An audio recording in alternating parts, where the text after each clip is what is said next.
ایک گاؤں کے بارے میں کہا جاتا تھا کہ جہاں قدرت کی بے پناہ نعمتیں تھیں، اللہ پاک نے وہاں کے لوگوں کو مالا مال کیا ہوا تھا۔ ایسی نعمتیں کہ جن نعمتوں کو دیکھ کر انسان اکثر مغرور ہو جایا کرتے ہیں، مگر وہاں پر کچھ مسلمان تھے، اور سب سے بڑی اور بری بات یہ تھی کہ وہاں کے تمام لوگ کافر تھے۔ وہ کفار اپنی دولت پر بہت فخر کیا کرتے تھے، کیونکہ ان میں ہر ایک انسان بہت دولت مند تھا۔ ہر ایک کے پاس بے بہا پیسے تھے، کسی کو پیسوں کی کمی نہیں تھی۔ وہاں کے سردار کی ایک اکلوتی بیٹی تھی جس کو سردار بے پناہ پیار کرتا تھا۔ اس سردار کی بیٹی بے پناہ مغرور، ظالم، گھمنڈی تھی۔ وہاں پر غریب لوگ صرف مسلمان ہی تھے، تمام کافر ایک دوسرے کی مدد کیا کرتے تھے، لیکن مسلمانوں کی مدد کرنے والا وہاں پر کوئی نہ تھا۔ وہاں پر انہیں کوئی دیکھنے والا نہ تھا۔ سردار کی بیٹی کو کالے جادو میں خوب مہارت حاصل تھی، اور وہ جادو کی وجہ سے وہاں پر رہنے والے غریبوں پر بہت ظلم کیا کرتی تھی۔ تمام مسلمان اس سے بے حد پریشان تھے، اور وہ لوگوں کو غلام بناتی اور مزدور بناتی تھی۔ اگر ان میں کوئی اس کی بات نہ مانتا تو اس کو قیدی بنا کر اپنے اشاروں پر نچایا کرتی تھی۔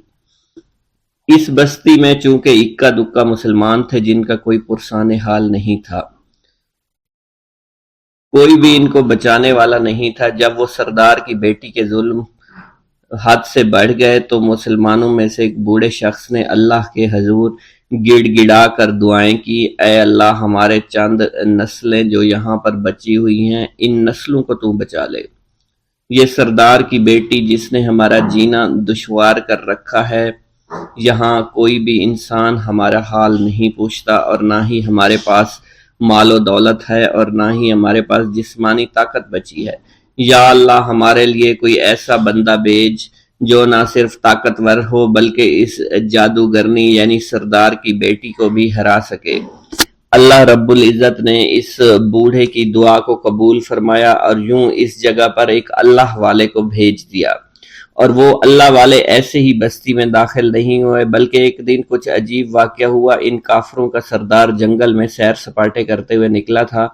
بڑی شان سے چلتا ہوا وہ سفر کر رہا تھا۔ اچانک ایک زہریلا سانپ اس کے سامنے آیا۔ اس زہریلے سانپ نے بادشاہ کو ڈس لیا، اور وہ بے ہوش ہو کر زمین پر گر پڑا اور تڑپنے لگا۔ اس کے جو ساتھی تھے انہوں نے جب اپنے سردار کو یوں تڑپتا ہوا دیکھا اور سردار کی غیر حالت دیکھی تو کہ جسے ایک زہریلے سانپ نے کاٹ لیا ہے، تو وہ فوراً اسے اٹھا کر گھر لے آئے تاکہ اسے بچانے کے لیے کچھ کیا جا سکے۔ اس لڑکی نے اپنے باپ کی جب یہ حالت دیکھی تو اپنے آس پاس کے بڑے بڑے حکیموں کو بلایا، لیکن عجیب بات یہ تھی کہ لاکھ کوشش کے باوجود زہر نکالنے میں سارے ناکام ہو رہے تھے، اور زہر تیزی کے ساتھ اس کے جسم میں پھیلتا چلا جا رہا تھا۔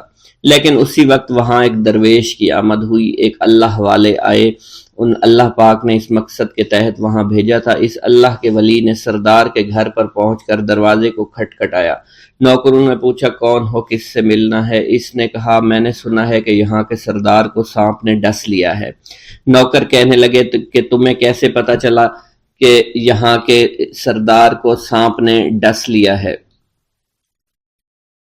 تم تو ہمیں اجنبی لگتے ہو، ہم نے تمہیں آج تک یہاں نہیں دیکھا ہے۔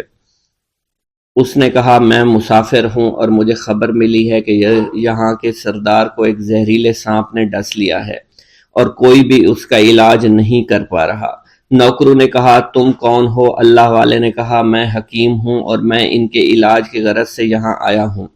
وہ نوکر اللہ والے کی حالت دیکھ کر ہنسنے لگے، کیونکہ آپ نے پھٹے پرانے کپڑے پہن رکھے تھے اور دیکھنے سے بہت غریب معلوم ہوتے تھے۔ وہ نوکر کہنے لگے کہ اتنے بڑے سردار کا علاج کرو گے؟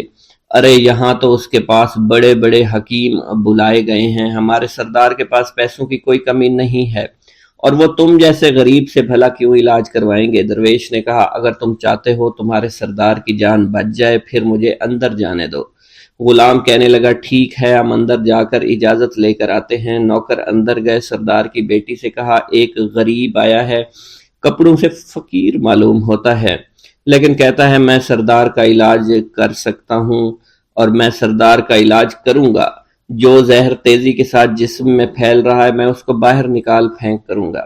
اس کی بیٹی کہنے لگی ٹھیک ہے بلا لو۔ جب وہ اللہ والے اس کے گھر کے اندر گئے تو دیکھا سردار تڑپ رہا تھا، ٹانگ کو بار بار بستر پر پٹخ رہا تھا۔ اللہ والے نے اس کے پیر کی طرف دیکھا جہاں سانپ نے اس کو کاٹا تھا، اسی جگہ اللہ والے نے تھوک دیا، فوراً وہاں سے بھاگ گئے۔ اس کے سارے سپاہی اس کی بیٹی دیکھ کر حیران رہ گئے کہ یہ بھلا کون سا دیوانہ ہے، کمرے میں آیا، علاج کی بجائے اسی جگہ پر تھوک دیا جہاں صرف کاٹا تھا، اور بھاگ بھی گیا۔ اس کو کوئی گرفتار نہیں کر سکا۔ سردار کی بیٹی غصے میں تل ملا اٹھی کہ اس نے جو گستاخی کی ہے اس کی کوئی بات نہیں،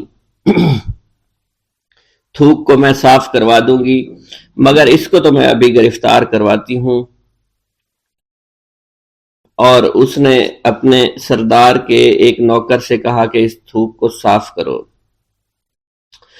اس نوکر نے تھوک کو صاف کرنے کی بجائے اس کو اچھی طرح سے ٹانگ پر مل دیا۔ لڑکی نے کہا کیا کر رہے ہو؟ اس فقیر نے میرے باپ کی ٹانگ پر تھوک دیا، اب اس تھوک کو تم مل رہے ہو؟ حکیم نے اپنے ہاتھ کے اشارے سے سردار کے بیٹے کو روک دیا۔ جیسے اس تھوک کو سردار کی ٹانگ پر ملا گیا، فوراً سارا زہر ختم ہو گیا۔ جو ٹانگ کٹنے کے قابل تھی وہ ٹانگ بالکل ٹھیک ہو چکی تھی، جو نیلی پڑ چکی تھی اب اصلی حالت میں آہستہ آہستہ واپس آ رہی تھی۔ اور جب وہ قبیلے کا سردار بالکل ٹھیک ہو گیا، ہوش میں آ گیا تو حیران رہ گیا۔ اسے بتایا کہ فقیر بابا کے تھوک کی وجہ سے آپ ٹھیک ہوئے ہیں۔ اس نے کہا وہ بزرگ تو ہمارے لیے مسیحا ہے، تم لوگوں نے انہیں جانے کیوں دیا؟ انہیں میرے پاس لے کر آؤ، انہوں نے ہم پر بہت بڑا احسان کیا ہے، ہم اس کے احسان کا بدلہ ضرور چکائیں گے۔ اس کی بیٹی جو خاموشی سے باپ کو دیکھ رہی تھی، اس نے کچھ بھی نہ کہا۔ گاؤں کے سردار کے کہنے پر سارے سپاہی اللہ والے کو ڈھونڈنے کے لیے نکل گئے۔ وہ چاروں طرف پھیل گئے لیکن کہیں بھی اللہ والے کا پتہ نہیں چل رہا تھا۔ پھر جب سپاہی تلاش کرتے کرتے جنگل میں داخل ہوئے، وہاں ایک درخت کے نیچے ایک آدمی کو عبادت کرتے ہوئے دیکھا۔ وہ غور سے اس کو دیکھ رہے تھے اور کہہ رہے تھے یہ کس طرح کی عبادت کر رہے ہیں؟ ہم لوگ تو اپنے بتوں کے آگے ہاتھ جوڑتے ہیں، یہ نہ جانے کس کو سجدہ کر رہے ہیں۔ خیر، عبادت کے فوراً بعد اللہ والے کو پکڑ لیا، گاؤں کے سردار کے سامنے پیش کیا۔ وہ کہنے لگا آپ کون ہیں اور کہاں سے آئے ہیں؟ سب سے پہلے تو میں گستاخی کی معافی چاہتا ہوں، میرے لوگوں نے آپ کے ساتھ بڑی بدتمیزی کی، لیکن آپ کی وجہ سے آج میں زندہ ہوں۔ ہم گناہ گاروں کی وجہ سے آپ جیسے لوگوں کو بہت تکلیف ہوئی ہے، اس لیے میں معذرت چاہتا ہوں۔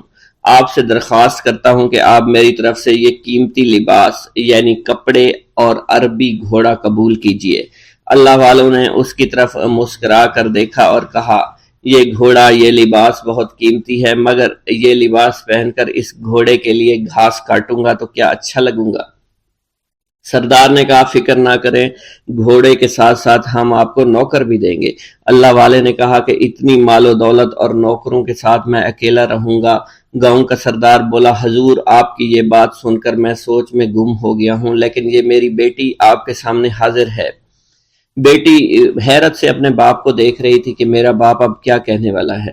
سردار نے کہا میری بیٹی جسے آپ نے دیکھ لیا ہے اس کی شادی میں آپ سے کر دوں گا، مگر ایک شرط ہے کہ آپ کو اپنے مذہب کو چھوڑنا پڑے گا۔ میرے سپاہیوں نے آپ کو عبادت کرتے ہوئے دیکھا ہے، جہاں تک ہمارے معمولات ہیں ہم بتوں کے آگے سجدہ کرتے ہیں اور ان کی عبادت کرتے ہیں، اور آپ جس کے آگے سجدہ کرتے ہیں وہ اللہ ہے، یعنی آپ مسلمان ہیں، اس لیے آپ کو اپنا مذہب چھوڑنا پڑے گا۔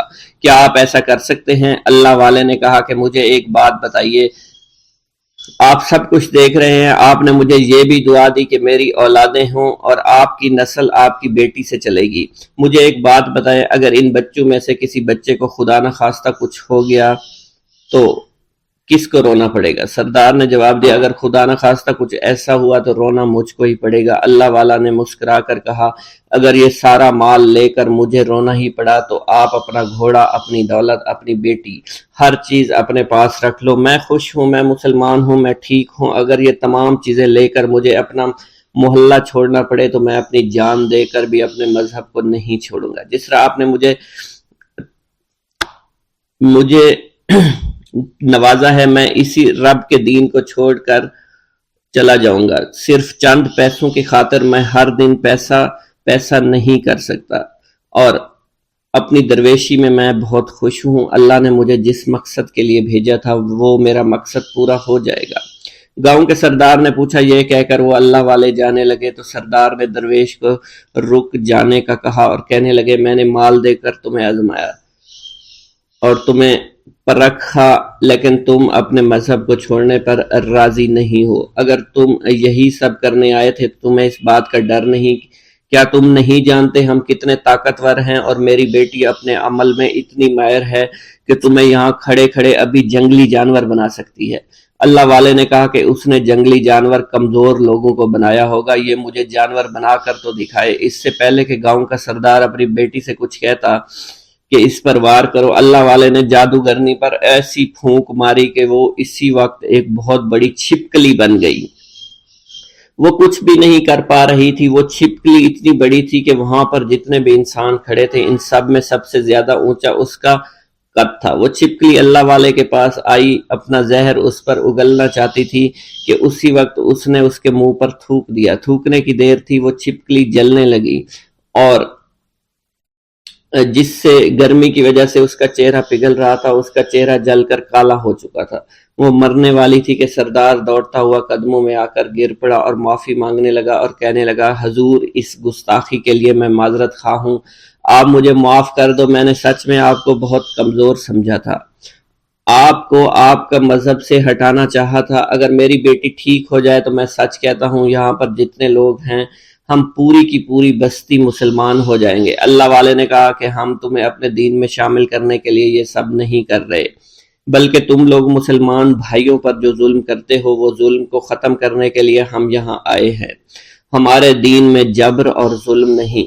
اگر تمہارے بیٹی سے انسان بن کر سدھر جاتی ہے تو اس کو اس کی اصلی حالت میں لانے کے لیے میں خود کو اللہ کی بارگاہ میں پیش کروں گا اور دعا کروں گا۔ سردار کہنے لگا کہ ہاں میری بیٹی اصلی حالت میں اگر آ جائے تو پھر ہم کسی پر ظلم و ستم نہیں کریں گے، اور میں دل سے اپنی بیٹی کے لیے معافی چاہتا ہوں۔ آج سے یہ کوئی بھی جادو ٹونا اور مسلمانوں کو تنگ نہیں کرے گی، اور نہ ہی کسی مسلمان پر یہ ظلم اور جبر کرے گی۔ بس آپ اسے دوبارہ سے انسان بنا دے۔ اللہ والا نے چھپکلی پر دوبارہ سے پھونک ماری تو پھر سے انسان بن گئی اور اللہ والے کے قدموں سے وہ لپٹ گئی، کہنے لگی، مجھے معاف کر دیجئے، مجھے معاف کر دیجئے، میں نے اپنے آپ کو بہت طاقتور سمجھا۔ اس لڑکی کا آدھا چہرہ جل چکا تھا اور کالا ہو چکا تھا۔ وہ کہنے لگی کہ آج اپنے باپ کے ساتھ میں آپ کے دست مبارک پر مسلمان ہونا چاہتی ہوں۔ میں وعدہ کرتی ہوں کہ آج سے اس بستی پر کوئی بھی کافر کسی مسلمان کے ساتھ بدتمیزی نہیں کرے گا، زیادتی نہیں کرے گا، ظلم اور جبر نہیں کرے گا، بلکہ ہم سب یہاں مل جل کر رہیں گے اور بھائی چارے کے ساتھ رہیں گے۔ ہم سب مسلمان ہو جائیں گے اور پھر یوں اللہ والے کے ہاتھوں پوری بستی کا سردار اور اس کی بیٹی نے اسلام قبول کر لیا، اور سردار نے اللہ والے سے اپنی بیٹی کا نکاح کر دیا، اور پھر اس بستی میں ہمیشہ کے لیے امن و امان قائم ہو گیا۔ دریائے دجلہ پر مصلی بچھانا۔ حضرت سہیل بن عبداللہ فرماتے ہیں، ایک مرتبہ حضور سیدنا غوث اعظم شیخ عبد القادر جیلانی رحمۃ اللہ علیہ عرصہ دراز تک اہل عراق کی نظروں سے اوجھل رہے۔ لوگوں نے آپ کی تلاش شروع کی تو معلوم ہوا کہ آپ کو دریائے دجلہ کی جانب جاتے ہوئے دیکھا گیا ہے۔ جب آپ کو تلاش کرتے ہوئے لوگ دریائے دجلہ کے کنارے پہنچے تو دیکھا آپ پانی پر چلتے ہوئے آ رہے ہیں۔ اسی دوران مچھلیاں بکثرت آپ کی خدمت میں حاضر ہو کر سلام عرض کر رہی ہیں۔ اسی دوران نماز ظہر کا وقت ہو گیا اور ایک سبز رنگ کا سونے و چاندی سے مزین مصلی نظر آیا جو کہ تخت سلیمانی کی مانند تھا، اور وہ مصلی دریائے دجلہ کے اوپر معلق ہو گیا۔ جب وہ مصلی بچھ گیا تو بہت سے لوگ آئے اور اس مصلی کے برابر کھڑے ہو گئے۔ ان لوگوں کے چہروں سے بہادری اور شجاعت جھلک رہی تھی۔ سب لوگ جو آپ کی تلاش میں آئے تھے ان کی زبانیں گنگ ہو چکی تھی، ان کی آنکھوں سے آنسو جاری تھے۔ ایک پروقار شخصیت نے آگے بڑھ کر تکبیر پڑھی اور آپ نے نماز کی امامت فرمائی۔ ملک شام میں ایک ابدال کا وصال ہو گیا۔ حضور سیدنا غوث اعظم سرزمین عراق سے فوری روحانی طور پر وہاں تشریف لے گئے۔ اس ابدال کا جنازہ میں حضرت خضر علیہ السلام اور دیگر ابدال بھی تشریف لائے۔ نماز جنازہ کی ادائیگی کے بعد آپ نے حضرت خضر سے کہا کہ قسطنطنیہ میں فلاں کافر کو یہاں لاؤ۔ حضرت خضر علیہ السلام نے اس کو کافر کو فوراً پیش کر دیا۔ آپ نے اس کافر کو کلمہ پڑھا کر مسلمان کیا اور اس کی مونچھوں کو پست کروا دیا۔ آپ نے اپنی ایک ہی نظر سے اس کافر کو ابدال کے مقام پر فائز فرما دیا۔ آپ نے تمام ابدالوں کو مخاطب کرتے ہوئے فرمایا کہ میں اسے وصال پانے والے ابدال کے مقام پر تعینات کرتا ہوں، جس پر تمام ابدالوں نے اپنے سر تسلیم خم کر دیے۔ حضور سیدنا غوث اعظم شیخ عبد القادر جیلانی کو ایک مرتبہ رمضان المبارک کے دوران 70 مختلف لوگوں نے افطاری کی دعوت دی۔ آپ نے ہر ایک کی دعوت کو قبول فرما لیا۔ دعوت دینے والے افراد کو ایک دوسرے کی دعوت کا علم بالکل بھی نہیں تھا۔ آپ مقررہ وقت پر ان سب کے گھروں میں تشریف لے گئے اور ان کے ساتھ افطاری فرمائی۔ اسی دوران آپ نے اپنے آستانہ پر بھی افطاری فرمائی۔ صبح جب ہر شخص اپنی اس سعادت کی گفتگو کر رہا تھا تو انہیں معلوم ہوا کہ آپ نے ہر گھر میں افطاری کی ہے۔ اسی دوران خدام آستانہ عالیہ پر بھی آ گئے اور کہنے لگے آپ نے حسب معمول آستانہ عالیہ پر بھی کل ہی افطاری فرمائی تھی۔ جب آپ کی خدمت میں اس بات کو بیان کیا گیا تو آپ نے فرمایا کہ تمام لوگ اپنے قول میں سچے ہیں اور میں نے ہر ایک کی دعوت کو قبول کیا اور ہر ایک کے گھر کے ساتھ افطاری فرمائی۔ منقول ہے خلیفہ وقت نے جب ابو یحییٰ بن سعید جو کہ ابن المزاحم ظالم کے نام سے مشہور تھا کو قاضی کے عہدے پر تعینات کیا۔ حضور سیدنا غوث اعظم ممبر پر جلوہ افروز ہوئے اور خلیفہ کو مخاطب کرتے ہوئے فرمایا کہ تم نے ایک ظالم شخص کو قاضی مقرر کیا ہے۔ کل جب تم اللہ تعالیٰ کی بارگاہ میں حاضر ہوگے تو اس وقت کیا جواب دو گے؟ خلیفہ کو جب آپ کی اس خطاب کی خبر ہوئی تو وہ کانپ اٹھا، رونا شروع کر دیا۔ اس نے فوراً ابو یحییٰ کو قاضی القضاء کے عہدے سے معزول کر دیا۔ حضرت شیخ ابو عباس خضر حسین فرماتے ہیں ایک رات ہم سب حضور سیدنا غوث اعظم کی خدمت میں حاضر تھے۔ خلیفہ وقت حاضر ہوا اور آپ کی خدمت میں سلام کرنے کے بعد مؤدب ہو کر وہ بیٹھ گیا۔ اس نے آپ کی خدمت میں 10 تھیلیاں دیناروں سے بھری ہوئی پیش کرنا چاہییں، لیکن آپ نے انہیں قبول کرنے سے انکار کر دیا۔ جب خلیفہ کا اصرار زیادہ ہوا تو آپ نے ان میں سے 2 تھیلیوں کو پکڑ کر نچوڑا، جس میں سے خون ٹپکنا شروع ہو گیا۔ آپ نے خلیفہ سے فرمایا تم لوگوں کا خون نچوڑ کر میرے پاس لائے ہو۔ اس کی بات سن کر خلیفہ بے ہوش ہو گیا۔ آپ نے فرمایا اگر مجھے خلیفہ کے آل رسول اللہ صلی اللہ علیہ وسلم کی عزت نہ ہوتی تو میں اس خون کو اس کے محلوں کی جانب بہا دیتا۔ حضرت شیخ ابو قاسم سے منقول ہے حضور سیدنا غوث اعظم ہوا میں چلا کرتے تھے۔ فرماتے تھے کہ سورج جب تک مجھے سلام نہ کرے نہیں نکلتا۔ ہر سال میرے پاس آ کر مجھے سلام کرتا ہے اور بتاتا ہے کہ مجھ میں فلاں فلاں واقعات ہوں گے۔ اسی طرح مہینہ، ہفتہ اور دن مجھے سلام کرنے کے لیے آتے ہیں اور بتاتے ہیں کہ ہم فلاں فلاں امر وقوع پذیر ہوں گے۔ مجھے اپنے رب کی قسم لوح محفوظ میں نیک و بد میری آنکھوں کے سامنے پیش کیا جاتا ہے۔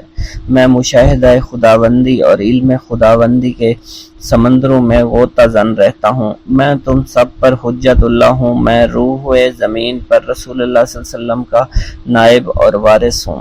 شیخ المشائخ حضرت ابو قاسم خلف سے منقول ہے فرماتے ہیں حضرت ابو عمرو عثمان بن اسماعیل نے مجھے 905 ہجری میں بغداد بھیجا تاکہ میں ان کے لیے حضرت امام احمد بن حنبل کی کتاب مسند امام احمد کا نسخہ لا سکوں۔ جب میں بغداد شریف آیا میں نے لوگوں کو حضور سیدنا غوث اعظم کی جانب مائل دیکھا۔ مجھے معلوم ہوا کہ آپ جو کہتے وہ وقوع پذیر ہو جاتا۔ دفتن میرے دل میں یہ خیال آیا کہ یہ اگر میرے دل کی بات بتا دیں تو میں ان کی ولایت کا قائل ہو جاؤں گا۔ چنانچہ میں نے خلاف عادت بات سوچی کہ جب میں ان کے پاس جاؤں سلام کروں تو یہ میرے سلام کا جواب نہ دیں، مجھ سے منہ پھیر کر اپنے خدام سے کہیں کہ اس آنے والے کو ایک چھوارے کا ٹکڑا اور شہد کا ایک دانگ لاؤ، اور جب یہ دونوں چیزیں آ جائیں تو آپ مجھے کلہ پہنائیں اور میرے سلام کا جواب دیں۔ حضرت ابو قاسم فرماتے ہیں یہ سب دل میں سوچتے ہوئے میں ان کے پاس جا پہنچا، میں نے آپ کو سلام کیا، آپ نے میرے سلام کا جواب دینے کی بجائے منہ پھیر لیا، اپنے خادم سے کہا جاؤ چھوارے کا ٹکڑا اور شہد کا دانگ لاؤ جو دانہ بھر سے زیادہ نہ ہو۔ اللہ عز و جل کی قسم آپ نے وہی الفاظ دہرائے جو میرے دل میں تھے۔ پھر جب خادم وہ چیزیں لے آیا تو آپ نے میرے سامنے پیش کی اور مجھے کلاه پہنانے کے بعد میرے سلام کا جواب دیا اور فرمایا اے خلف تو یہی چاہتا تھا۔ حضرت ابو قاسم خلف بن عیاش شافعی فرماتے ہیں میں دل سے آپ کی عظمت کا قائل ہو گیا، آپ کی خدمت میں رہ کر احادیث کا علم حاصل کیا۔ حضرت شیخ ابو مظفر منصور فرماتے ہیں میں حضور صلی اللہ علیہ وسلم حضور سیدنا غوث اعظم رحمۃ اللہ علیہ کی خدمت میں حاضر ہوا۔ اس وقت میں جوان تھا اور میرے پاس فلسفہ علم الروح کی ایک کتاب تھی۔ آپ نے مجھ سے فرمایا اے منصور یہ کتاب تیرا برا ساتھی ہے، اٹھو اسے دھو دو۔ حضرت شیخ ابو مظفر منصور فرماتے ہیں مگر میرے دل نے اس کو دھو ڈالنا مناسب نہیں سمجھا۔ اس کتاب میں منقول چند مسائل مجھے بے حد مرغوب تھے۔ میں نے ارادہ کیا کہ میں آپ کے سامنے سے اٹھوں اور اس کتاب کو گھر لے جاؤں۔ آپ نے میری جانب دیکھا اور مجھ سے اٹھا نہ گیا اور میری حالت قیدی کسی ہو گئی۔ آپ نے مجھ سے فرمایا کتاب دو۔ میں نے جب اسے کھولا تو وہ سفید کاغذ تھے جس پر کوئی حرف نہ لکھا ہوا تھا۔ آپ نے اس کتاب کی ورقگردانی شروع کر دی اور فرمایا یہ کتاب فضائل قرآن ہے اور یہ محمد بن زریش کی تصنیف ہے۔ حضرت شیخ ابو مظفر منصور فرماتے ہیں پھر آپ نے وہ کتاب مجھے واپس فرما دی۔ میں نے جب اس کتاب کو دوبارہ دیکھا تو وہ واقعی فضائل قرآن کی کتاب تھی اور محمد بن زریش کی تصنیف تھی۔ آپ نے فرمایا کیا تو توبہ کرتا ہے کہ اپنی زبان سے وہ بات کہے جو تیرے دل میں نہ ہو؟ میں نے عرض کی ہاں۔ اس کے بعد مجھے فلسفہ و احکام اور روحانیت جو مجھے یاد تھے وہ بھول گئے اور میرے باطن سے ایسے محو ہوئے کہ کبھی میرے دل میں آئے ہی نہیں تھے۔ منقول ہے حضور سیدنا غوث اعظم شیخ عبد القادر جیلانی کے زمانہ میں ایک مقرب کی ولایت سلب کر لی گئی۔ سب چھوٹے بڑے اس کو حقارت کی نگاہ سے دیکھنے لگے۔ اس نے 360 اولیاء اللہ سے التجا کی کہ وہ اس کے حق میں دعا فرمائیں، لیکن اس کا نام لوح محفوظ پر اشتیاق کی فہرست میں لکھ دیا گیا تھا۔ ان اولیاء اللہ نے اس کو بتایا کہ تم کامیاب نہیں ہوگے۔ اس کے چہرے کا رنگ سیاہ پڑ گیا۔ اس شخص نے حضور سیدنا غوث اعظم کی خدمت میں حاضر ہو کر دعا کی درخواست کی۔ آپ نے فرمایا تم اللہ کی بارگاہ میں مردود ہو گئے مگر میں تمہیں اللہ کی اذن سے مقبول بنا سکتا ہوں۔ پھر حضور سیدنا غوث اعظم نے اس کے لیے بارگاہ الہی میں دعا فرمائی۔ غیب سے ندا آئی کیا تمہیں معلوم ہے تم سے پہلے بھی 360 اولیاء اللہ اس کے لیے سفارش کر چکے ہیں لیکن اس کا نام لوح محفوظ پر اشتیاق کی فہرست میں لکھا جا چکا ہے۔ آپ نے عرض کیا یا الہی تو مردود کو مقبول اور مقبول کو مردود بنانے پر قادر ہے۔ اگر تیری منشا یہی ہے تو نے اس کو مقبول بنانے کے لیے مجھ سے دعا کیوں کروائی؟ غیبی ندا آئی اے عبد القادر اسے میں نے تمہارے سپرد کیا، تم اسے چاہے جو سزا دو اور جو چاہے بنا دو۔ چنانچہ آپ کی دعا سے وہ پھر سے بارگاہ الہی میں مقبول ہو گیا۔ حضرت شیخ ابو صالح سے منقول ہے حضرت شیخ ابو مدین نے مجھے حضور سیدنا غوث اعظم کی خدمت میں بغداد فقر کی تعلیم کے لیے بھیجا۔ آپ نے مجھے 20 دن تک اپنے خلوت خانہ کے دروازے پر بٹھائے رکھا۔ 20 روز گزرنے کے بعد مجھے قبلہ رو ہونے کا حکم دیا گیا۔ جب میں قبلہ رو ہو گیا تو آپ نے فرمایا اے ابو صالح اس طرف دیکھ۔ چنانچہ جب میں نے اس کی جانب دیکھا تو آپ نے فرمایا کیا دیکھ رہے ہو؟ میں نے عرض کیا بیت اللہ شریف میری آنکھوں کے سامنے ہے۔ آپ نے مجھے حکم دیا اب مغرب کی سمت دیکھ۔ میں نے اپنا چہرہ مغرب کی سمت کیا تو آپ نے دریافت کیا کہ آپ کیا دیکھ رہے ہو؟ میں اپنے مرشد پاک حضرت ابو مدین کو دیکھ رہا ہوں۔ ایک مرتبہ سنان نامی عیسائی پادری نے حضور سیدنا غوث اعظم کی محفل میں حاضر ہو کر سلام عرض کیا اور حاضرین میں کھڑے ہو کر بیان دیا کہ میں یمن کا رہنے والا ہوں۔ میں نے ارادہ کیا کہ میں اسلام قبول کروں۔ اسی دوران میرے دل میں خیال پیدا ہوا کہ میں اس دور کی سب سے بہترین شخصیت کے دست مبارک پر کلمہ پڑھوں۔ اسی سوچ کے مجھے نیند آ گئی۔ خواب میں مجھے حضرت سیدنا عیسیٰ علیہ السلام کی زیارت نصیب ہوئی۔ آپ نے مجھ سے ارشاد فرمایا کہ تم بغداد شریف چلے جاؤ اور شیخ عبد القادر جیلانی کے دست حق پر اسلام قبول کرو کیونکہ اس وقت وہ روئے زمین پر تمام لوگوں میں افضل اور اعلیٰ ہے۔ بھوک اللہ کے خزانوں میں سے ایک خزانہ ہے۔ حضرت شیخ ابو محمد فرماتے ہیں ایک روز میں حضور سیدنا غوث اعظم کی خدمت میں ایسی حالت میں حاضر ہوا کہ فاقہ سے تھا اور میرے اہل و عیال بھی کئی دنوں سے بھوکے تھے۔ میں نے آپ کی خدمت میں سلام عرض کیا تو آپ نے میری دلی کیفیت کو بھانپتے ہوئے فرمایا، اے جونی، بھوک اللہ تعالیٰ کے خزانوں میں سے ایک خزانہ ہے، اور اللہ عز و جل جس کو دوست رکھتا ہے اس کو فاقہ کی نعمت عطا فرما دیا کرتا ہے۔ حضرت شیخ زین الدین فرماتے ہیں ایک مرتبہ میں اور ایک میرا دوست حج کی ادائیگی کے بعد بغداد شریف آئے۔ بغداد شریف میں ہم کسی کو جانتے نہیں تھے اور ہمارے پاس صرف ایک قبضہ کمان تھی جسے فروخت کر کے ہم نے کچھ چاول خریدے اور انہیں پکایا۔ ہم ان چاولوں سے سیر نہ ہو سکے اور نہ ہی ہمیں کوئی لطف محسوس ہوا۔ بعد ازاں ہم حضور سیدنا غوث اعظم کی محفل میں حاضر ہوئے تو آپ کچھ کلام فرما رہے تھے۔ ہمیں دیکھتے ہی آپ نے اپنا کلام قطع کر لیا اور فرمانے لگے، حجاز مقدس سے کچھ مہمان آئے اور ان کے پاس قبضہ کمان کے سوا کچھ نہ تھا جسے انہوں نے فروخت کر کے چاول خریدے اور انہیں پکا کر کھایا، لیکن نہ ہی وہ سیر ہوئے اور نہ ہی لطف اندوز۔ حضرت شیخ زین الدین ابو الحسن علی بن ابو طاہر ابراہیم انصاری فرماتے ہیں ہم نے جب حضور سیدنا غوث اعظم کا یہ کلام سنا تو ہم نہایت حیران ہوئے۔ محفل کے اختتام پر آپ نے دسترخوان بچھوایا۔ میں نے آہستگی سے اپنے دوست سے اس کی پسندیدہ چیز کے متعلق پوچھا تو اس نے کہا حلوہ کھانا چاہتا ہے، اور میرے دل میں اس وقت شہد کی خواہش پیدا ہوئی۔ ابھی یہ سب کچھ ہمارے دلوں میں ہی تھا کہ حضور سیدنا غوث اعظم نے اپنے خادمین کو حکم دیا، جاؤ حلوہ شہد لے آؤ۔ خادمین نے حکم کی، تعمیل کی اور حلوہ اور شہد ہمارے سامنے لا کر رکھ دیا۔ آپ کا اس طرح ہمارے دلوں کی بات پر مطلع ہونے سے ہم حیران رہ گئے۔ حضرت ابو حفص عمر بن صالح بغدادی ایک مرتبہ اپنی اونٹنی کو ہانکتے ہوئے حضور سیدنا غوث اعظم کی خدمت میں حاضر ہوئے۔ عرض کرنے لگے، حضور میں حج کے لیے بیت اللہ شریف جانا چاہتا ہوں، مگر میری یہ اونٹنی میرا ساتھ دینے کے قابل نہیں ہے اور فی الحال میرے پاس کوئی دوسری سواری بھی نہیں ہے۔ آپ نے اس اونٹنی کی پشت پر ہاتھ پھیرا۔ اس کے بعد حضرت ابو حفص عمر بن صالح بغدادی نے اس اونٹنی کو ایڑی لگائی تو وہ اونٹنی بیت اللہ شریف تک بھاگتی ہی چلی گئی اور کوئی دوسری سواری اس کے قریب نہیں پہنچ سکی۔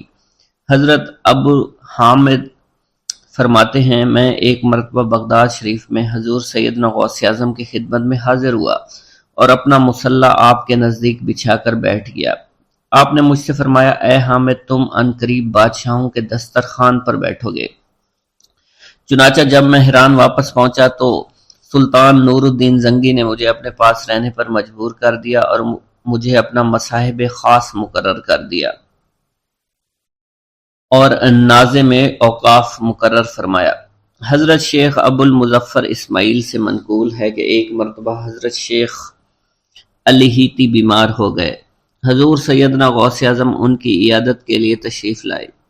آپ نے ان کے نزدیک کھجور کے 2 درخت دیکھے جو 4 سال سے خشک تھے اور ان پر پھل نہیں آتا تھا۔ آپ نے ان درختوں کے نیچے بیٹھ کر وضو کیا اور 2 رکعت نماز ادا فرمائی۔ کچھ دن گزرنے کے بعد ان درختوں پر پھل لگ گئے اور وہ دوبارہ سے سرسبز و شاداب ہو گئے۔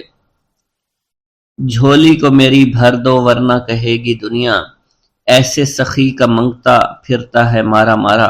مولانا عبد الرحمن جامی فرماتے ہیں حضور سیدنا غوث اعظم کا ایک مرید آپ کے ہمراہ مسجد کی جانب جا رہا تھا۔ جمعہ کا دن تھا۔ اس دن کسی بھی شخص نے آپ کو دیکھ کر نہ سلام کیا نہ ہی کچھ توجہ فرمائی۔ اس مرید کے دل میں خیال آیا کہ پہلے تو آپ جمعہ کی نماز کی ادائیگی کے لیے بڑی مشکل سے لوگوں کے ہجوم میں سے ہوتے ہوئے مسجد کی جانب تشریف لے جایا کرتے تھے، اور آج کوئی شخص بھی آپ کو سلام نہیں کر رہا ہے اور نہ آپ کے نزدیک آ رہا ہے۔ مولانا عبد الرحمن جامی فرماتے ہیں ابھی یہ خیال اس مرید کے دل میں ہی تھا کہ حضور سیدنا غوث اعظم نے مسکرا کر اس مرید کو دیکھا پھر لوگوں کا ایک جمع غفیر اکٹھا ہو گیا اور ہر کوئی آپ سے سلام کرنے کا خواہش مند تھا، یہاں تک کہ اس مرید اور آپ کے درمیان ہجوم حائل ہو گیا۔ اس مرید کے دل میں یہ خیال آیا کہ یہ پہلا حال اچھا تھا جب میں اور آپ تنہا تھے۔ مولانا عبد الرحمن جامی فرماتے ہیں، حضور سیدنا غوث اعظم شیخ عبد القادر جیلانی نے ایک مرتبہ پھر اس مرید کی دلی کیفیت کو بھانپتے ہوئے فرمایا، تمہیں معلوم نہیں لوگوں کے دل میری مٹھی میں ہیں، میں انہیں چاہوں تو پھیر دوں، چاہوں تو اپنی جانب متوجہ کر لوں۔ ایک مرتبہ ایک عورت حضور سیدنا غوث اعظم کی خدمت میں بیٹے کو لے کر حاضر ہوئی، عرض کیا میرے اس بیٹے کو آپ سے دلی لگاؤ ہے، آپ اسے اپنی غلامی میں قبول فرما لیں، میں اللہ عز و جل اور آپ کی خاطر اپنے بیٹے پر اپنے حق کو معاف کرتی ہوں۔ آپ نے اس لڑکے کو قبول فرما لیا۔ چند روز بعد وہ عورت اپنے بیٹے سے ملنے کے لیے آئی تو وہ لڑکا آپ کے حکم سے مجاہدات میں مشغول تھا اور بے حد کمزور اور لاغر ہو چکا تھا۔ اس عورت نے جب آپ کو دیکھا تو آپ اس وقت مرغی کا گوشت کھا رہے تھے، آپ کے سامنے ہڈیاں پڑی ہوئی تھی۔ اس عورت نے آپ سے کہا کہ آپ خود تو مرغی کھاتے ہیں جبکہ میرا بیٹا سخت مجاہدات میں مشغول ہے۔ آپ نے اس عورت کی بات سننے کے بعد ہڈیوں کی جانب اشارہ کیا اور حکم دیا، اللہ عز و جل کے حکم سے زندہ ہو جاؤ۔ آپ کا یہ فرمانا تھا کہ ان ہڈیوں سے ایک سالم مرغی زندہ کھڑی ہو گئی۔ آپ نے فرمایا کہ جب تیرا بیٹا اس منزل پر پہنچ جائے گا تو پھر جو چاہے گا کھائے گا۔ منقول ہے ایک مرتبہ حضور سیدنا غوث اعظم کو اللہ عز و جل کی جانب سے حکم ہوا کہ 700 مردوں اور 700 عورتوں کو واصل باللہ کریں۔ آپ نے اللہ کے اس فرمان کے مطابق مجمع عام میں نظر دوڑائی تو مجمع میں سے 700 مرد اور 700 عورتیں علیحدہ ہو گئیں۔ آپ نے ان پر نگاہ ولایت ڈالی تو وہ سب واصل اللہ ہو گئے۔ حضور سیدنا غوث اعظم مدینہ منورہ میں حضور نبی کریم کے روضہ مبارک پر حاضری دینے کے بعد باپیادہ بغداد شریف واپس تشریف لا رہے تھے۔ راستے میں ایک چور جو کہ ناکہ لگا کر کسی مسافر کا انتظار کر رہا تھا، اس نے آپ کو قریب آنے پر روک لیا۔ آپ نے اس چور سے دریافت کیا تم کون ہو؟ اس نے کہا دیہاتی ہوں۔ آپ کو بذریعہ کشف اس کی بدنیتی کی خبر ہو چکی تھی۔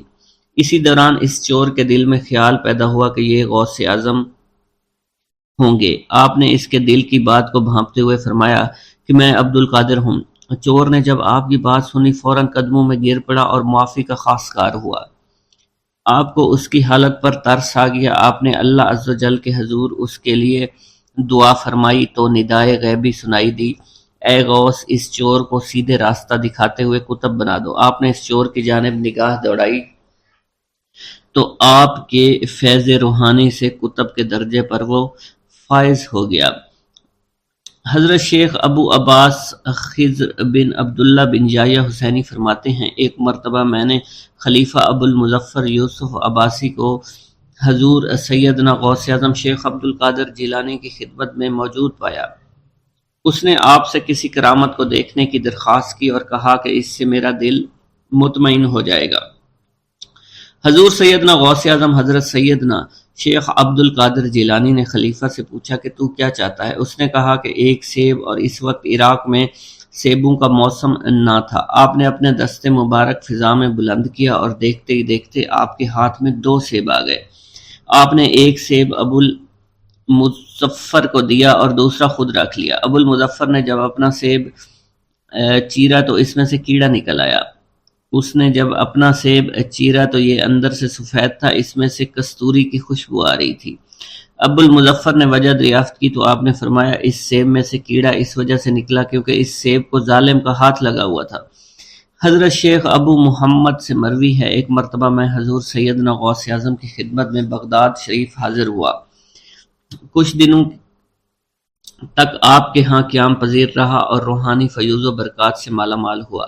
بعد ازاں جب میں واپس اپنے ملک مصر روانہ ہونا لگا تو آپ نے مجھ سے فرمایا کہ کبھی کسی سے کوئی چیز مت مانگنا۔ پھر آپ نے اپنی انگشت شہادت میرے منہ میں ڈالی اور فرمایا کہ اسے اچھی طرح چوسو۔ چنانچہ میں نے آپ کے فرمان کے مطابق ایسا ہی کیا۔ جب میں آپ سے اجازت لینے کے بعد واپس اپنے ملک مصر روانہ ہوا تو بغداد شریف سے مصر تک کی طویل مسافت کے دوران مجھے کچھ بھوک محسوس نہیں ہوئی، اور میں جوں جوں آگے بڑھتا رہا اپنے جسم میں توانائی کو پہلے سے زیادہ پاتا۔ السلام علیکم۔ حضرت شیخ عبد القادر جیلانی رحمۃ اللہ علیہ کے خاندانی حالات۔ آپ کے نانا سید عبداللہ سومئی رحمۃ اللہ علیہ جیلان کے مشہور مشائخ اور روسا میں سے تھے۔ بڑے زاہد، متقی، مجاب الدعوات، قائم اللیل، صائم النہار، صابر، شاکر، منکسر المزاج اور صاحب کرامت ولی تھے۔ ضعیف و نحیف اور بڑی عمر کے ہونے کے باوجود کثیر النوافل اور دائم الذکر تھے۔ عجم کے مشہور مشائخ سے بھی فیوض و برکات حاصل کیے ہوئے تھے۔ آپ کی کرامات مشہور اور زبان و زد خلائق عام تھی۔ چنانچہ شیخ ابو عبداللہ محمد مخزومی کا بیان ہے کہ ایک دفعہ ہمارے بعض احباب تجارت کا مال لے کر ایک قافلہ کے ساتھ سمرقند کی طرف گئے۔ جب وہاں ایک صحرا میں پہنچے تو بہت سے مسلح سواروں نے انہیں آ گھیرا۔ حیرانی استعجاب کے عالم میں انہوں نے بآواز بلند شیخ عبداللہ موسعی کو پکارا۔ مان پکارتے ہی کیا دیکھتے ہیں، شیخ عبداللہ ان کے درمیان کھڑے فرما رہے ہیں، یعنی ہمارا پروردگار پاک اور بے عیب ہے، اے سوارو ہم سے دور ہو جاؤ۔ اس کا سننا تھا کہ گھوڑ سوار اپنے سواروں کو پہاڑوں کی چوٹیوں، جنگلوں، بیابانوں کی طرف لے کر بھاگے اور پھر واپس کبھی نہ آئے۔ وہ سب ان کی دست اور غارت گری سے بالکل محفوظ رہے اور مامون رہے۔ اس کے بعد انہوں نے شیخ صاحب کی جستجو کی مگر کہیں نظر نہ آئے اور نہ ہی پتہ لگا کہ کدھر تشریف لے گئے۔ جب یہ لوگ جیلان واپس آئے تو انہوں نے لوگوں سے یہ ماجرا کہہ کر سنایا۔ لوگوں نے کہا، واللہ شیخ تو اس وقت جہاں موجود تھے۔ الغرض اس قسم کی ہزارہا کرامتیں آپ کی مشہور ہیں۔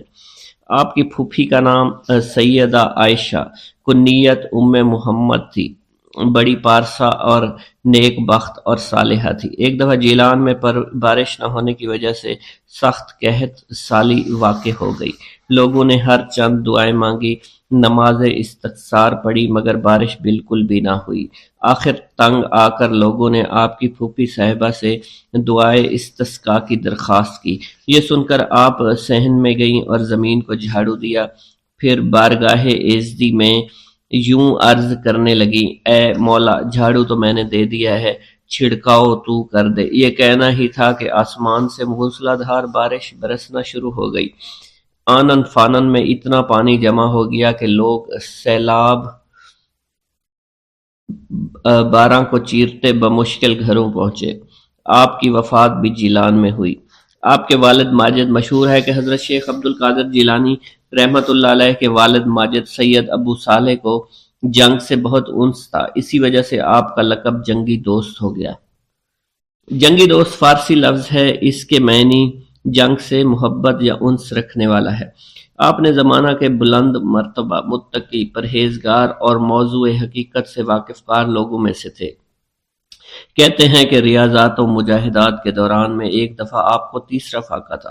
آپ دریا کے کنارے بیٹھے تھے، دریا میں ایک سیب بہتا ہوا آپ کو دکھائی دیا، جسے آپ نے پکڑ کر تناول فرما لیا۔ بعد میں آپ کے دل میں یہ خطرہ گداز ہوا کہ معلوم نہیں یہ سیب کس کا ہے، میرے لیے اس کا کھا لینا کیوں کر حلال ہو سکتا ہے۔ یہ خیال پیدا ہوتے ہی آپ اپنی قصور معاف کروانے کے لیے مالک سیب کی جستجو میں دریا کے کنارے کنارے چلے۔ کئی روز متواتر سفر کرنے کے بعد آپ کو آب رواں کے قریب نہایت عظیم الشان عمارت ملی، جس میں ایک بہت وسیع باغ تھا۔ اس باغ میں سیب کا ایک بہت بڑا درخت بھی نظر آیا، جس کی شاخیں میوہ سے لدی ہوئی تھی، سطح آپ پر پھیلی ہوئی تھی۔ ان شاخوں سے پختہ سیب ٹوٹ ٹوٹ کر پانی میں گر رہے تھے۔ آپ کو یقین ہو کیا جو سیب آپ نے تناول فرمایا تھا وہ اسی درخت کا ہے۔ چنانچہ آپ نے مالک باغ کے متعلق دریافت کیا۔ تحقیقات کے بعد معلوم ہوا کہ اس باغ و محل کے مالک حضرت سید عبداللہ سومئی رحمۃ اللہ علیہ ہیں۔ آپ ان کی خدمت میں حاضر ہوئے اور سارا ماجرا عرض کر کے معافی کی درخواست کی۔ حضرت عبداللہ تاڑ گئے کہ یہ شخص بندگان خدا میں سے ہے۔ فرمایا 12 برس ہماری خدمت میں رہو تب وہ معاف ہوگا۔ آپ نے بصر و چشم منظور فرما لیا۔ 12 سال کی مدت ختم ہوئی تو حضرت عبداللہ سومئی نے فرمایا کہ ایک خدمت اور ہے، اسے بھی انجام دے دو، تب سے معاف کروں گا۔ وہ یہ کہ میری ایک لڑکی ہے جس میں 4 عیب ہیں، آنکھوں سے ادھی ہے، کانوں سے بہری ہے، ہاتھوں سے لولی ہے اور پاؤں سے لنگڑی ہے۔ اس عاجزہ کا نکاح قبول کرو، بعد نکاح 2 سال ہماری خدمت میں اور رہو تاکہ اس نکاح کا نتیجہ ایک فرزند کی صورت میں اپنی آنکھوں سے دیکھ سکوں۔ اس کے بعد جہاں جی چاہے جب جی چاہے چلے جانا۔ آپ نے اسے بھی قبول فرما لیا۔ جب نکاح کے بعد صاحبزادی کا سامنا ہوا، کیا دیکھتے ہیں؟ اس کے تمام اعضاء صحیح و سالم ہیں۔ اس کے حسن و جمال کے آگے 14ویں رات کا چاند شرماتا ہوگا۔ اس حلیے کو عجیب پا کر تمام شب اس سے کنارہ کشی اختیار کی۔ دوسرے دن صبح کو حضرت عبداللہ سومی رحمۃ اللہ علیہ نے فراست سے سارا حال دریافت فرما کر ابو صالح سے کہا، میں نے اپنی لڑکی کی جو صفات تم سے بیان کی تھی وہ سب من و عن صحیح ہیں۔ نااحرم کے لیے اس کی آنکھیں اندھی ہیں، غیر حق بات کہنے کے لیے اس کے کان بہرے ہیں، مس سے نامحرم کے لیے اس کے ہاتھ لولے ہیں، اور تمہارے حکم کے خلاف قدم اٹھانے کے لیے اس کے پاؤں لگڑے ہیں۔ اس توجیہ کا سن کر ابو صالح کے قلب میں اپنی بیوی کی بڑی قدر و منزلت ہوئی اور دونوں ہنسی خوشی رہنے لگے۔ حضرت ابو صالح ابتدا سے لے کر اوسط عمر تک بالکل لاولد رہے۔ آخری عمر میں آ کر اولاد پیدا ہوئی۔ آپ کی والدہ ماجدہ کنیت ام الخیر، لقب ام الجبار اور نام فاطمہ تھا، سید عبداللہ سومی کی دختر تھی۔ 60 سال کی عمر میں حضرت شیخ عبد القادر جیلانی رحمۃ اللہ علیہ کے آپ کے بطن سے تولد ہوئے۔ حضرت شیخ ابراہیم قندوزی کی آمد۔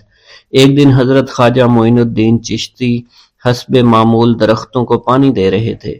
حضرت شیخ ابراہیم قندوزی گھومتے پھرتے اسی باغ کی طرف آن نکلے۔ حضرت شیخ ابراہیم قندوزی اسی آبادی میں رہا کرتے تھے جہاں آپ مقیم تھے، اور وہ اللہ عز و جل کے عشق میں اس قدر ڈوبے ہوئے تھے کہ ان پر عشق حقیقی کی وجہ سے اکثر خود فراموشی کی حالت طاری رہتی تھی۔ آبادی کے بچے اور بوڑھے انہیں مجذوب کہا کرتے تھے اور قدر کی نگاہ سے دیکھا کرتے تھے۔ جس وقت آپ کی نظر حضرت شیخ ابراہیم قندوزی پر پڑی تو سب کام چھوڑ کر آپ ان کی جانب متوجہ ہو گئے۔ آگے بڑھ کر خوش آمدید کہا اور دست مبارک کو بوسہ دیا، پھر نہایت عزت اور احترام کے ساتھ ایک سایہ دار درخت کے نیچے بٹھایا۔ ان دنوں انگوروں کا موسم تھا، کچھ پکے ہوئے خوشے بیلوں سے اتار کر آپ کی خدمت میں پیش کیے اور خود باادب ہو کر 2 زانوں بیٹھ گئے۔ حضرت شیخ ابراہیم قندوزی کو حضرت خواجہ معین الدین چشتی کی مہمان نوازی کا انداز بہت پسند آیا۔ آپ کا یہ ادب بہت بھلا محسوس ہوا۔ حضرت شیخ ابراہیم قندوزی پہچان گئے کہ یہ بچہ نہایت ہونہار اور راہ حق کا متلاشی ہے۔ حضرت شیخ ابراہیم قندوزی نے اپنی جیب سے ایک کھلی کا ٹکڑا نکالا، دندان مبارک سے چبا کر خواجہ معین الدین چشتی کے دہنے مبارک میں ڈال دیا۔ وہ کھلی کا ٹکڑا شباب معرفت کا جام تھا جسے پیتے ہی آپ پر خودی کی کیفیت طاری ہو گئی اور نگاہوں سے تمام حجابات دور ہو گئے۔ آنکھوں میں نور ہی نور چھا گیا، تعینات کے حجابات سامنے سے اٹھ گئے، جوش حیرت قلب پر طاری ہو گیا، آنکھیں کھلی کی کھلی رہ گئیں۔ یہ نہیں کہا جا سکتا حضرت خواجہ معین الدین چشتی اس حالت فراموشی میں کب تک آئینہ حیرت بنے رہے۔ جب آپ کو ہوش آیا تو ساقی جام معرفت محفل سے اٹھ چکا تھا، دل قابو سے باہر ہو گیا، طبیعت پر جبر کر کے دامن صبر قرار تھام کر کے بیٹھ گئے۔ عشق میں صبر چونکہ انتہائی دشوار ہوتا ہے، لہٰذا حضرت خواجہ معین الدین چشتی کو بھی قرار نہ رہا، اور جو جلوہ آپ کو حضرت شیخ ابراہیم قندوزی دکھا چکے تھے، اس جلوہ کو دیکھنے کے بعد آپ خود پر ایک دیوانگی کی ایک کیفیت طاری ہو چکی تھی، اور دنیا اور دولت، دنیا سب حقیر اور بے وقعت دکھائی دینے لگی۔ آپ کے قلب میں عشق خداوندی جوش مارنے لگا اور قلب تمام دنیاوی آلائشوں سے پاک ہو گیا اور دنیا سے بے پرواہ ہو چکا تھا۔ جیسے جیسے وقت گزرتا گیا، حضرت خواجہ معین الدین چشتی کی دیوانگی اور وارفتگی بڑھتی چلی گئی۔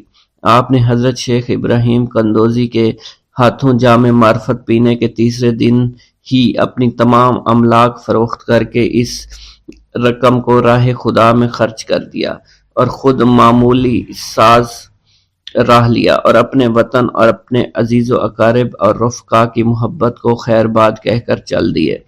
محبوب حقیقی کے سچے عاشقوں کا یہ دستور رہا ہے کہ وہ قرب یار پانے کے لیے سب سے پہلے علوم ظاہری کا زینہ طے کیا کرتے ہیں، پھر عمل کی دشوار گزار منزلوں کو طے کر کے علوم باطنی سیکھتے ہیں، تب کہیں جا کر انہیں جلوہ محبوب دکھائی دیتا ہے۔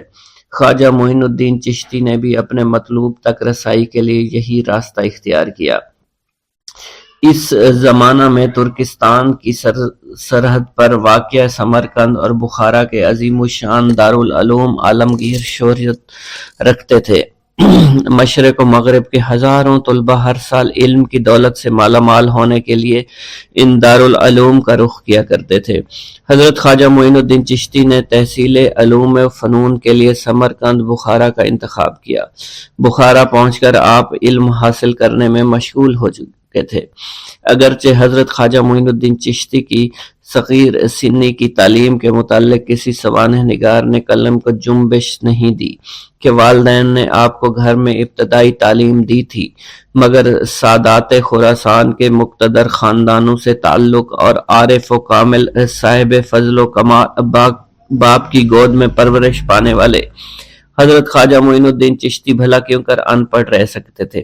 حالات و واقعات کے سیاق و سباق میں غور کرنے سے معلوم ہوتا ہے کہ آپ نے اگرچہ زیادہ تعلیم تو نہیں، کم از کم قرآن مجید کی تعلیم اور علوم مروجہ کی ابتدائی کتابیں ضرور پڑھی ہوں گی، اور یہ بات بھی بعد از قیاس نہیں کہ قرآن مجید کے کچھ سپارے بھی حفظ کیے ہوں۔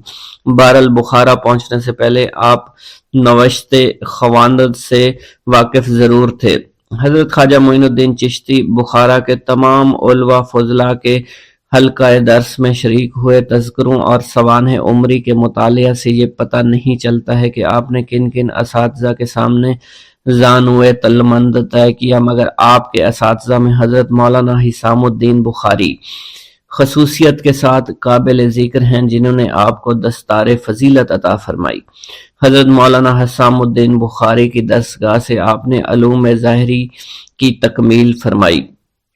23 سے 24 برس کی عمر میں علوم ظاہری کی تکمیل کے بعد صفائی قلب اور تزکیہ نفس کا ضروری سامان حضرت خواجہ معین الدین چشتی کو باہم پہنچ گیا تھا، مگر قلب جس تسکین کا متلاشی تھا وہ نصیب نہ ہوئی، اور جس محبوب کو جی بھر کر دیکھنے کی آرزویں دل میں چوٹکیاں لے رہی تھی اس تک ابھی رسائی نہیں ہوئی تھی۔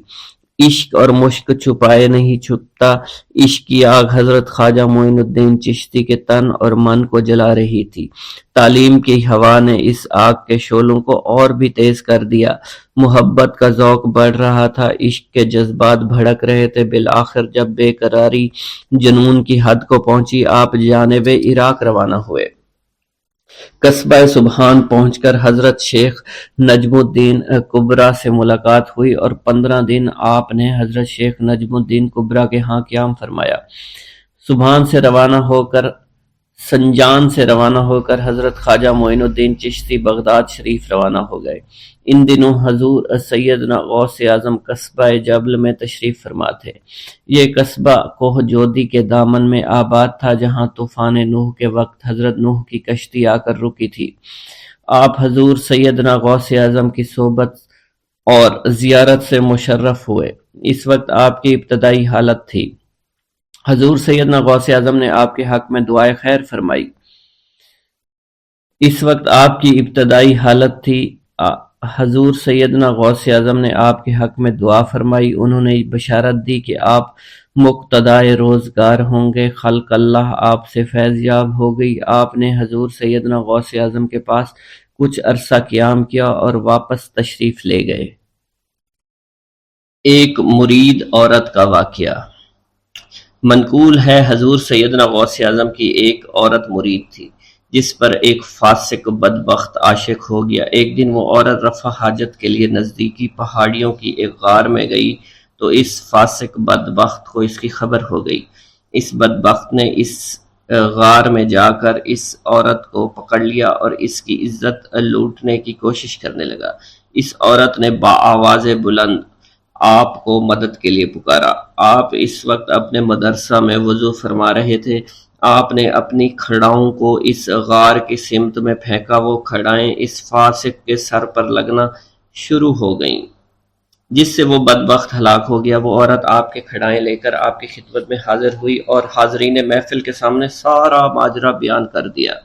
ایک مرتبہ دریائے دجلہ میں سیلاب آ گیا۔ دریا کی طغیانی کی شدت کی وجہ سے لوگ پریشانی کے عالم میں حضور سیدنا غوث اعظم کی خدمت میں حاضر ہوئے۔ آپ نے اپنا عصا مبارک پکڑا اور دریائے دجلہ کے کنارے پہنچ کر عصا مبارک کو زمین میں گاڑ دیا اور فرمایا، اے دریا بس رک جا۔ حضور سیدنا غوث اعظم شیخ عبد القادر جیلانی کا فرمانا تھا کہ دریا کی طغیانی کم ہونا شروع ہو گئی۔ جلوہ دکھا دیجئے، کلمہ پڑھا دیجئے، وقت رحلت آ گیا بغداد والے مرشد۔ حضور سیدنا غوث اعظم کی عمر مبارک 91 برس ہو چکی تھی۔ آپ نے اپنے گھر والوں کو اپنے وصال کی خبر دی تو سب کی آنکھوں سے آنسو جاری ہو گئے۔ آپ اب باقاعدہ علیل رہنے لگے تھے۔ آپ کی ذات بابرکات کا فیضان جس سے ایک عالم سیراب ہوا کرتا تھا، اس کے جانے کا وقت آ چکا تھا۔ آپ نے اپنے صاحبزادے حضرت سید عبد الوہاب رحمۃ اللہ علیہ سے فرمایا، تم میرے پاس سے ہٹ جاؤ کیونکہ میں بظاہر تمہارے ساتھ ہوں مگر میرا باطن صرف اللہ کے ساتھ ہے۔ اس وقت کچھ لوگ یہاں تشریف لانے والے ہیں، تم ان کے لیے جگہ کو فراخ کر دو۔ حضور سیدنا غوث اعظم کلمات کو سننے کے بعد بستر پر لیٹ گئے۔ آپ کی زبان مبارک سے ذیل کے کلمات جاری ہوئے، میں اللہ رب العزت سے مدد لیتا ہوں جس کے سوا کوئی عبادت کے لائق نہیں، جو زندہ ہے نہ اسے موت ہے نہ خوف پاک ہے، جو قدرت سے باعزت ہے، جو بندوں پر موت طاری کرنے پر قادر ہے، اس کے سوا کوئی عبادت کے لائق نہیں ہے، اور حضرت محمد صلی اللہ علیہ وسلم اس کے رسول ہیں۔ اس کے بعد حضور سیدنا غوث اعظم کی زبان مبارک سے اللہ اللہ کا ورد جاری ہو گیا اور اپنی جان آفریں کے سپرد کر دی۔